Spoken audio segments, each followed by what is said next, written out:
Why do you wash flour for homemade seitan?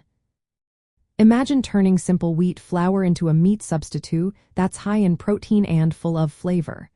That's what making seitan is all about. But before you cook it, there's a step many people wonder about.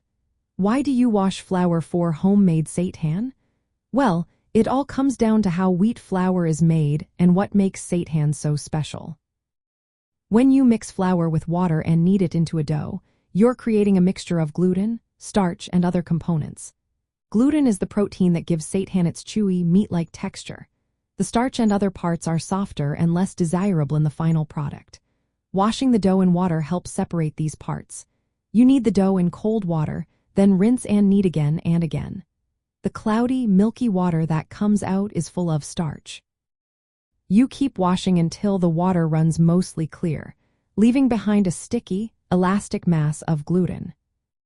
This process is important because it isolates the gluten, which is the main ingredient that makes seitan so chewy and satisfying. Removing the starch makes the gluten stronger and more elastic. This helps you control the texture of your seitan. If you wash out more starch, your seitan becomes denser and chewier. If you leave some starch in, it can be softer and more like a dumpling. So, you can adjust how much you wash depending on what kind of texture you want.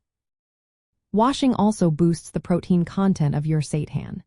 Since starch is mostly carbohydrates, removing it makes your final product richer in protein, which is great for a vegetarian diet. Plus, washing out excess starch prevents the seitan from becoming gummy or doughy when cooked. It helps the gluten absorb flavors better, so your seitan tastes more delicious after simmering or steaming in broth.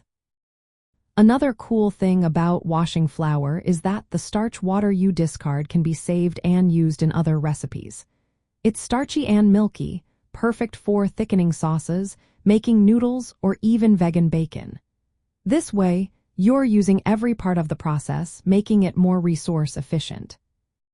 In practical terms, you knead the dough in cold water, then rinse and knead again, discarding the cloudy water each time. Keep doing this until the water is mostly clear. The gluten will become stringy and elastic, ready to be cooked into seitan.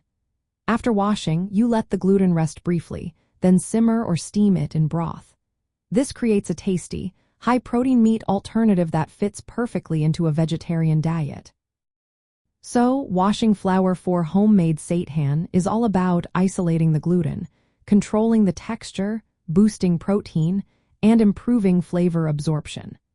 It's a simple step that makes a big difference in creating a satisfying plant-based meat substitute.